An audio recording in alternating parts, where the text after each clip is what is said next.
দৃষ্টিহীন কিন্তু দিশাহীন নন। শিলিগুড়ি সুব্রত চক্রবর্তী জীবনের এক অনুপ্রেরণার নাম। দৃষ্টি নেই, তবু স্বপ্ন দেখে। আলো না দেখেও জীবনকে আলোকিত করার বিরল ক্ষমতা রাখেন তিনি। তার নাম সুব্রত চক্রবর্তী। বয়স ৩১। বাড়ি শিলিগুড়ি দক্ষিণ শান্তিনগর এলাকায়। জন্ম থেকে ১০০% দৃষ্টিহীন, কিন্তু মনের আলোয় তিনি এক একজন মানুষকে আলোকিত করে চলেছেন। সুব্রতর বাবা একজন ছুতোর মিস্ত্রি ও পুরোহিত। পরিবারে আর্থিক অভাব সবসময়ই ছিল সঙ্গী, কিন্তু সেই কষ্টকেই শক্তিতে রূপান্তরিত করে চলেছে সুব্রত। সোশিওলজিতে অনার্স নিয়ে বিএ পাশ করেন। তারপর নিজে থেকে কম্পিউটারে দক্ষতা অর্জন করেন। জীবিকার প্রয়োজনে নানা সময় বেসরকারি প্রতিষ্ঠানে কাজ করেছেন। প্রতিভা ও নিষ্ঠার ছাপ রাখলেও শুধুমাত্র দৃষ্টিহীনতার জন্য একাধিকবার তাকে ছাঁটাই হতে হয়েছে। তবুও লড়াই চালিয়ে যান সুব্রত। চাকরির পরীক্ষার প্রস্তুতি নিতে নিতে দিনের পর দিন কেটেছে। শেষ পর্যন্ত ভারতীয় রেলে চাকরি পান তিনি। এখন তিনি কর্মরত এনজেপি রেল হাসপাতালে। সেখানে তার কাজগুলো কেবল কাজ নয়, বরং তা হয়ে উঠেছে সেবার নিদর্শন। কখনো রোগীর হাতে ওষুধ তুলে দেন, কখনো জল পৌঁছে দেন, কলবুক পৌঁছে দেন নার্সদের কাছে, কখনো বা নিঃশব্দে ওয়ার্ড পাহারা দেন সুব্রত। সহকর্মীরা অবাক হয়ে যান দৃষ্টিহীন এই মানুষটি কিভাবে এত নিখুঁতভাবে সব কাজ করেন। একদিন যাদের মাটির উনুন এবং মাটির ঘর ছিল, আজ তাদের পাকা ঘর হয়েছে। সেই ঘরে এখনো টাঙানো রয়েছে ঠাকুর শ্রীরামকৃষ্ণ, স্বামী বিবেকানন্দ, ঈশ্বরচন্দ্র বিদ্যাসাগর, নেতাজি সুভাষচন্দ্র বোস, ডক্টর রাধাকৃষ্ণন সহ বহু মনীষীর ছবি। সুব্রত বলেন, চোখে দেখতে না পারলেও তাদের বাণী আমার ভিতরে মোমবাতির আলো জ্বালিয়ে দেয়। সুব্রতের এই অসাধারণ লড়াই, অধ্যাবসায় ও মানবিক সেবার কাহিনী সবাইকে অনুপ্রাণিত করে। খবরের ঘণ্টা অতীতেও তার পাশে ছিল, এবারও রইল।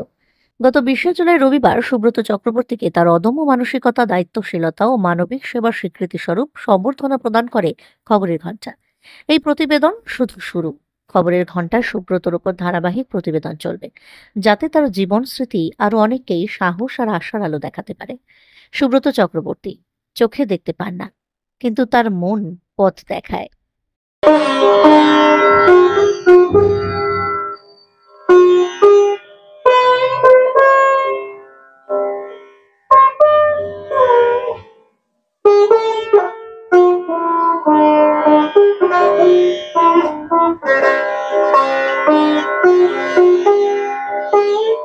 নমস্কার দর্শক বন্ধুরা, আজকে আমরা উপস্থিত শিলিগুড়ির যে দক্ষিণ শান্তিনগর সেখানে উপস্থিত হয়েছি। তো এখানে আমাদের সামনে দেখতে পাচ্ছেন সুব্রত চক্রবর্তী, শ্রী সুব্রত চক্রবর্তী। চোখে ওর গগলস দেখে আপনারা বুঝতে পাচ্ছেন বিশেষভাবে সক্ষম ও দৃষ্টিশক্তি পৃথিবীর ও দেখতে পায় না, কিন্তু ওর ভিতরে চোখ আছে।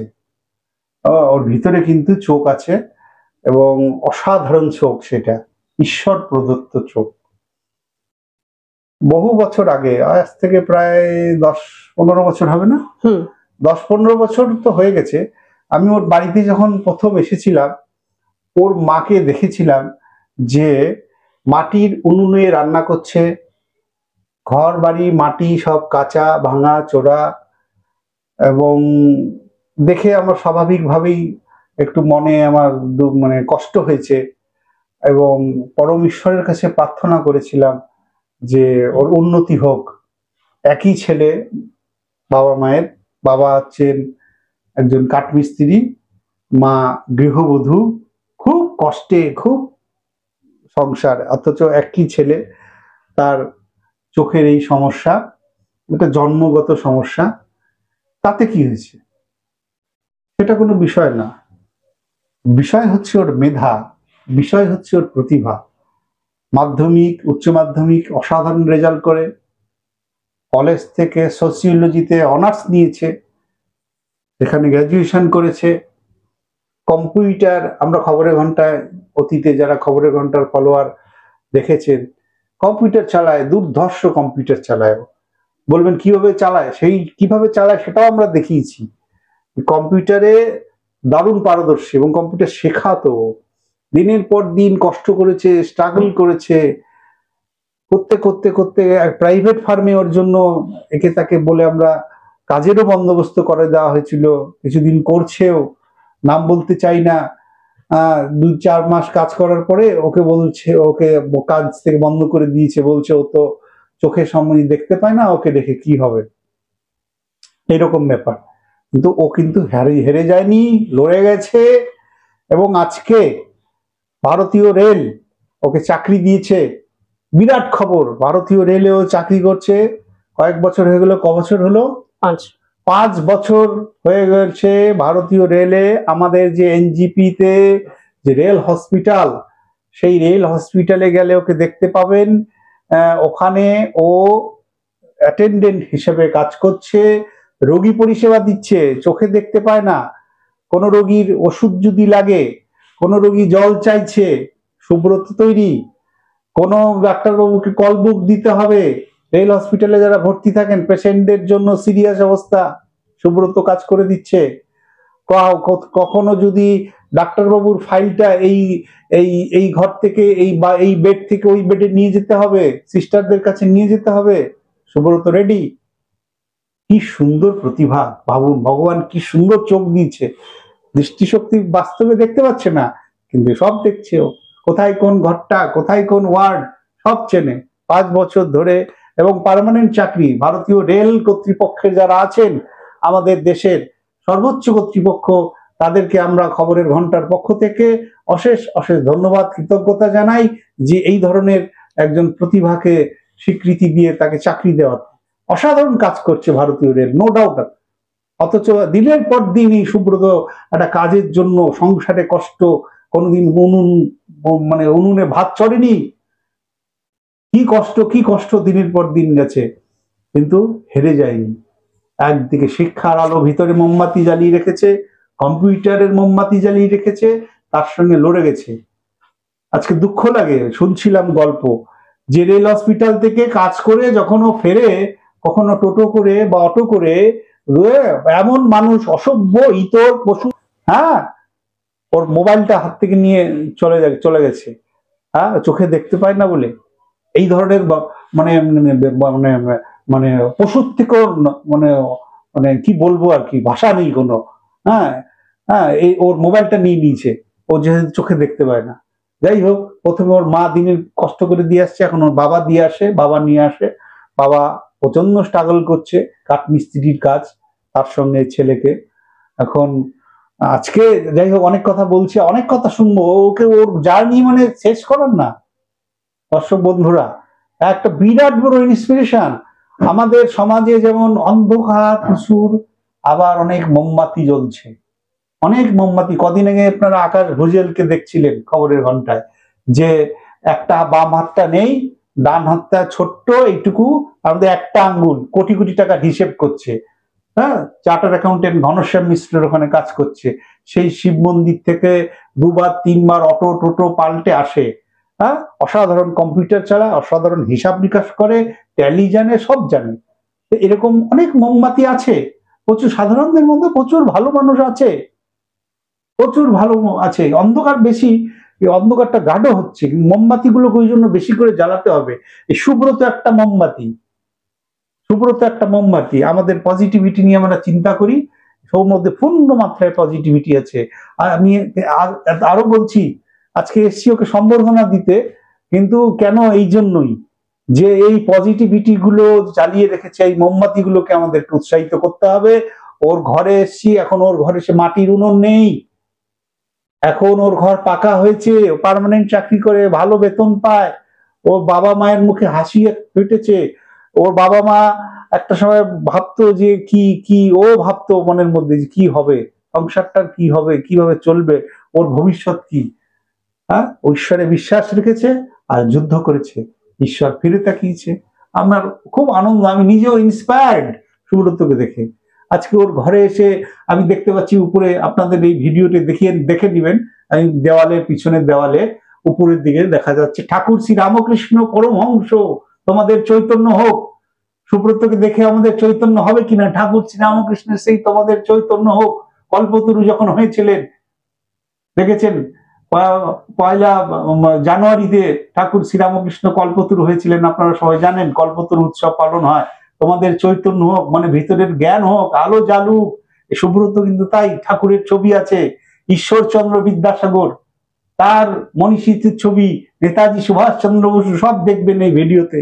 এখানে সর্বপল্লী রাধাকৃষ্ণন, স্বামী বিবেকানন্দ, শ্রী অরবিন্দ, কবি সুকান্ত ভট্টাচার্য এবং দেশবন্ধু চিত্তরঞ্জন দাস, মাদার টেরিজা, এই যে মনীষীদের ছবি ও ঘরের মধ্যে সবসময় আগলে রেখেছে।